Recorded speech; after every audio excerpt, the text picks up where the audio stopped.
আজকের রান্নাঘরে আমি শাপলা রান্না করব। শাপলাতে দেখো এত বড় বড় করে কেটে নিয়েছি। আর এখানে তিল বাটা, পোস্ত, একটু সর্ষে দিয়েছি, কাজু বাদাম সব বাটা একসঙ্গে মিক্স করে রেখেছি, কাঁচা লঙ্কা, হলুদ, নুন একসঙ্গে করে রেখেছি। তা আমি কালো জিরা তেল দিয়ে দিয়েছি, একটা শুকনো লঙ্কা সম্বাদ দিচ্ছি।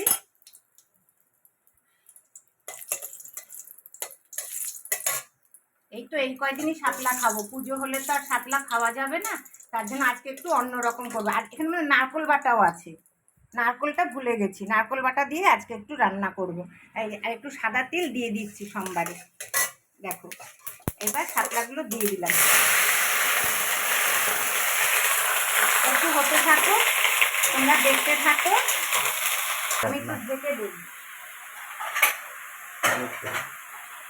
আমি একটু ঢেকে দিচ্ছি। হ্যাঁ, একটু হোক, হতে থাকে। দেখো বন্ধুরা, এটা দিয়ে যা জল উঠেছিল সব শুকিয়ে গেছে। এবার আমি মশলাটা দিয়ে দিচ্ছি। দেখো আমি কিন্তু মশলাটা খুব একটা করিনি। হ্যাঁ, আমি নারকেলটা আস্তে আস্তে মানে একটু মুখে যাতে পড়ে সেই রকম করে দিয়েছি। আজকে আমি একটু এরকম করে রান্না করব।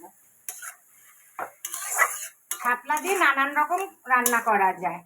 আর তিলটা তো ভালোই লাগে মুখে পড়লে, জানো তো, তিলটা আস্তা তিলটা ভালোই লাগে। আমরা তো তিলের তেল খেতে পারি না, গন্ধ লাগে, তার জন্য এরকম রান্না করে তিলটা ভালোই লাগে খেতে। তাই এটা হতে থাকুক, তোমরা আরেকটু দেখতে থাকো। দেখো বন্ধুরা, আমার আজকে নারকোল শাপলা রেডি। হ্যাঁ, এবার আমি কি করব জানো, আমি একটু ওপর দিয়ে সরষের তেল দিয়ে দেব। আমার ঠাকুমা এইভাবে রান্না করতো আগে, ভালোই লাগে। তখন তো অত বুঝতাম না, এখন সেই রান্নাগুলোকে না মনে পড়লে তার জন্য। আর তোমরা কিন্তু অবশ্যই আমাকে সাবস্ক্রাইব করবে। আমার কাছে আমার ঝুলিতে কিন্তু অনেক আগের দিনের অনেক রান্না আছে, ঠিক আছে। তারপরে এইবার নামানোর আগে একটু ধনে পাতা দিয়ে দিচ্ছি।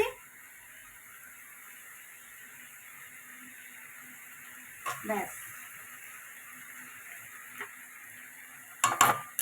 কর্তা খেয়ে বললো দারুণ হয়েছে। তাহলে এটা নামিয়ে নিচ্ছি। হ্যাঁ দেখো, সবাই রান্না করে একটু অন্যরকম, আমি একটু অন্যরকম করে করলাম। সর্ষে বাটা, পোস্ত, বাদাম বাটা সবই দিয়েছি, আর একটু নারকোল বাটা দিয়েছি। তোমাদের স্বাদ মতো তোমরা নুন মিষ্টি দিও। হ্যাঁ, নুন মিষ্টি সবাই একটু মিষ্টি দিতেই লাগে, কেন শাকের মতনই তো এটা, একটু মিষ্টি না দিলে ভালো লাগে না, ঠিক আছে। তাহলে তোমরা তেলটা দেওয়ার উদ্দেশ্য একটা সুন্দর গন্ধ আসার জন্য রান্না। তাহলে তোমরা এইভাবে রান্না করো, আমাকে লাইক করো, শেয়ার করো, আর আমার চ্যানেলকে সাবস্ক্রাইব করবে, ঠিক আছে বন্ধুরা। তাহলে রাখছি। হ্যাঁ।